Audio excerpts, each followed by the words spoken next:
Hey everyone, Louis V here from Vinyl Latte, and today I felt I'm going to share something a little bit different with you. This is almost a collector's tip. If you're looking for interesting places to go collect vinyl records where you can sort of take your time and really spend all the time that you want, all the time in the world that you want to really take a look at the pressing, look at the quality of the record, even pull out your discogs to see if the pricing is fair, then I have a treat to tell you that may catch you by surprise. So let me give you a little bit of a story here. So my wife and I have been out shopping and I bought a box of records.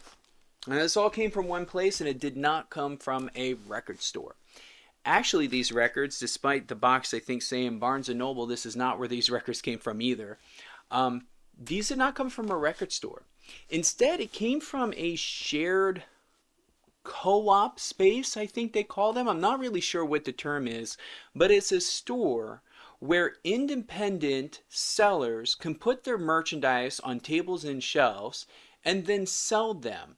And then what happens is there's one centralized register and it's staffed by the store operators, but you can go there, leave your merch, set up your display, set your prices, tag them, and then the store does all the rest of the work for you. They do the advertising, they do the promoting, they handle the customer service, they do the transaction, they bag in and everything, right? So it's great for independent small business owners that are looking to get their, kind of business started, or maybe they have full-time jobs and they have a side hobby of selling things that they make or that they build or whatever the case is, and they're looking for an avenue to have that storefront in a situation where they just can't be there to run their own store or have the means to run their own store because starting your own business is expensive.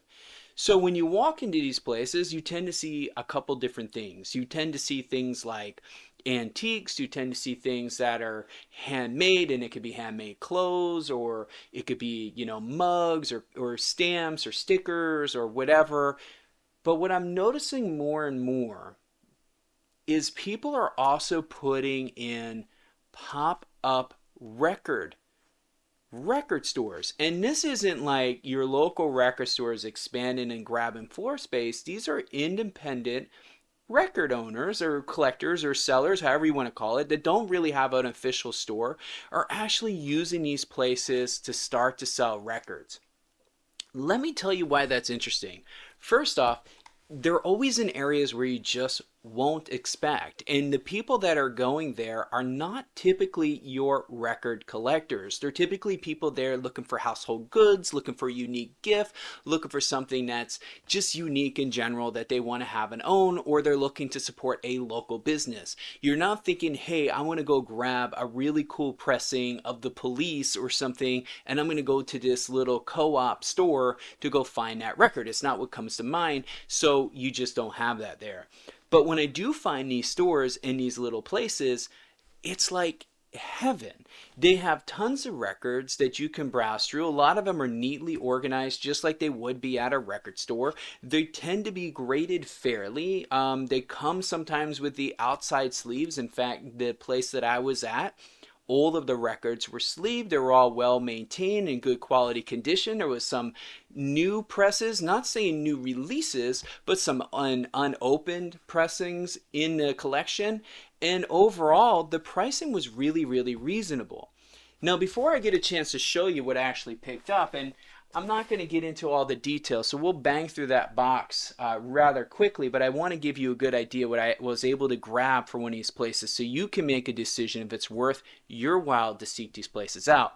But let me explain to you one of the things that I really, really like is that when you go, you're by yourself. I was there probably for 3.5 hours, and I was completely by myself. I was able to spread out. I had room. I didn't have anybody trying to get to the row next to me. I had no record store owner looking over my shoulder. So I literally took the time to pull out the records, analyze them really well, and in many cases I took the matrix number and I looked it up in Discogs to see more details about the pressing. Is this the pressing that I've been looking for? Is this the one that is more rare than maybe others? Is the pricing on this album fair?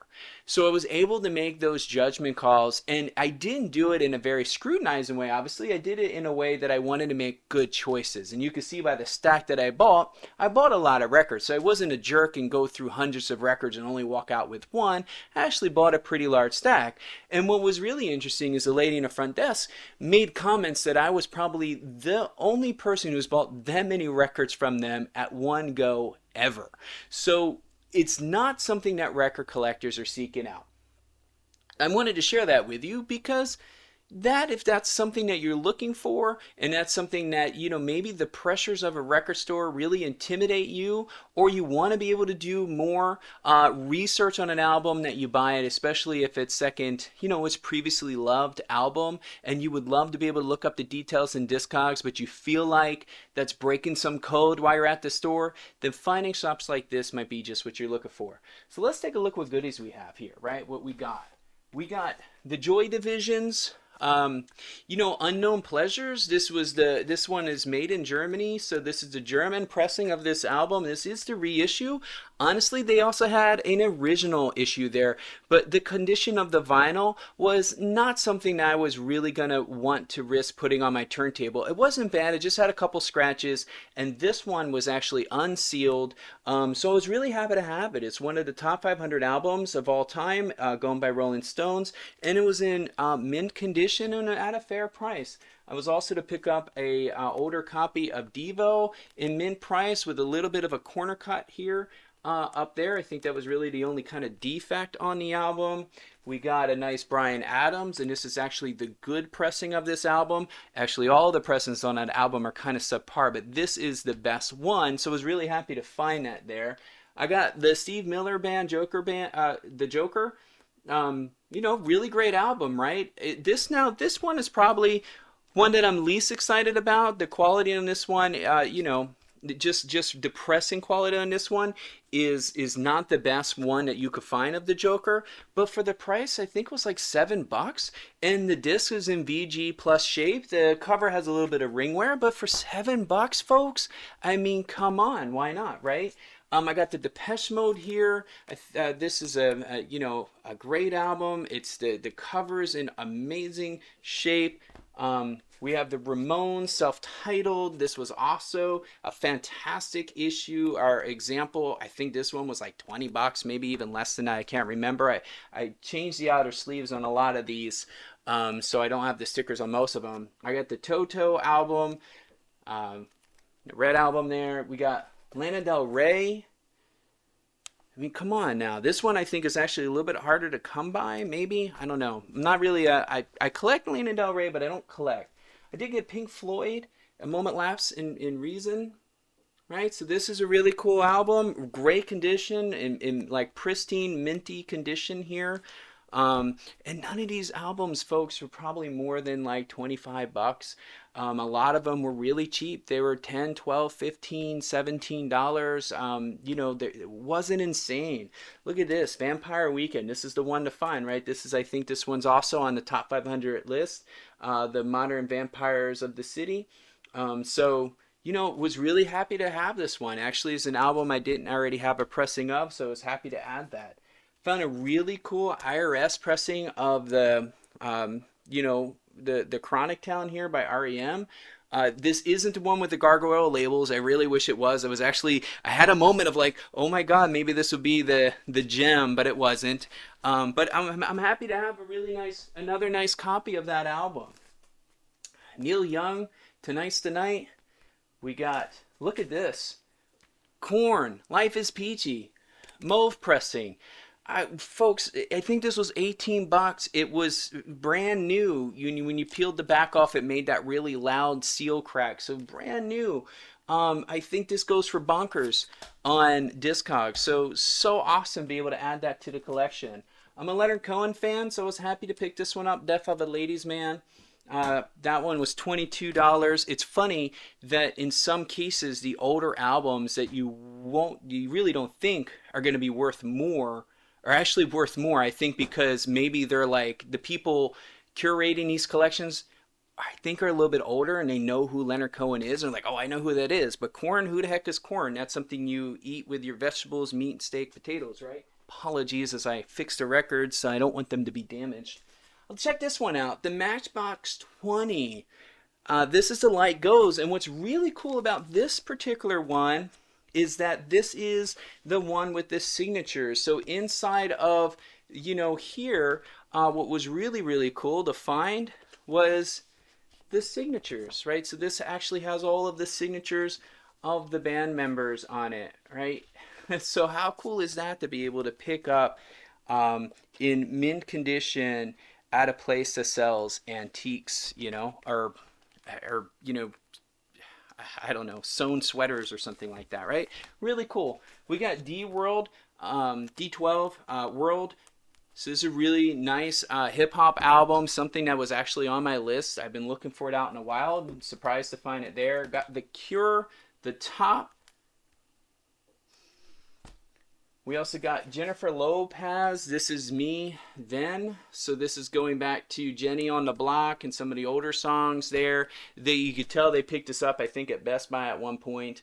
Or I think these are also this is a Barnes & Noble sticker. So they paid $24 for this, and I think I paid $20 there. So I got it less than whatever retail big box was. Foreigner, the jukebox one here, records, kind of a compilation there. We got Funkadelic, Maggot Brain. Look at this one. This is actually the UK pressing of Funkadelic. Mint condition. It was sealed when I got it. So really cool. I did crack the seal because that one's going right on the turntable. We got a Single Man, Elton John. Another really nice, clean example. Small little corner cut. And I love these little corner cuts, by the way. I think that's how a corner cut should be done. You can barely notice it. I think that's the way those things should be done. We got Barbra Streisand's Greatest Hits. Really good condition. A little bit of wear on the back, but the front looks minty. The album just the same. I also got her One Voice album and the Broadway album. My wife is a fan, so I had to be able to pick these up for her. We also got Dolly. This is the Great Balls of Fire. This was also sealed when I got it, and this was $25. The sticker's still there, so you can see that. This I picked up. I got to be honest with you, I didn't know much about it, but I thought it was really cool. It's a Playboy Records with the Japanese obi on here, and this is a Barbi Benton, something new. The only thing, everything here looks amazing. The obi's in perfect condition, all in one shape, goes all the way around the record. For the most part, the cover is fantastic on both sides, but it has a seam split. That's the bummer. So I did put the record on the outside there because I don't want to put any more stress sliding record in and out. Another one I had in obi was the Julio Iglesias Momentos. Another Japanese pressing here, right? Come on now. I mean, think about where I'm buying this. This is not a record store, folks. I didn't buy these from Discogs. This was $12 for that awesome, amazing pressing. We got Janet Jackson, Control. Kind of a cool thing to add there. Paul Simon, Graceland. This actually was a brand new variant. I couldn't find this one on Discogs, so I actually had to create a whole new variant. This one is actually Hub Press from the place, I think it's in New Jersey, that closed, defunct not too long ago. And then the last album I picked up is The Doors. What is this? Strange Days, I think it's called, right? Yeah, sorry. I wanted to call People Were Strange, but mind was going there. So folks, what I wanted to share with you is that's a decent amount of albums. Most of the albums that I shared with you are less than $25. They're all in really great condition. In some cases, I would argue the condition of these albums and the condition of the collection overall was better than most record stores that I've seen on their used section.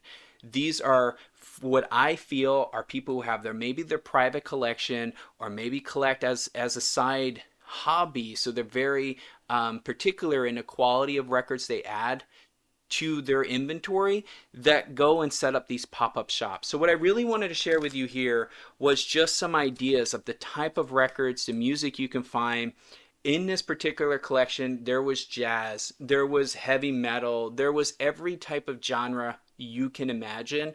I could have honestly spent the entire day there, and if it wasn't for my wife maybe being a little bit bored waiting for me, or feeling like I was I was too much taking advantage of the place. I probably would have. I do plan on going back. I even gave them my information and said if they know of like any really like large new additions coming in, to please give me a call. And they said that they would. So we'll see if they stay true to their word.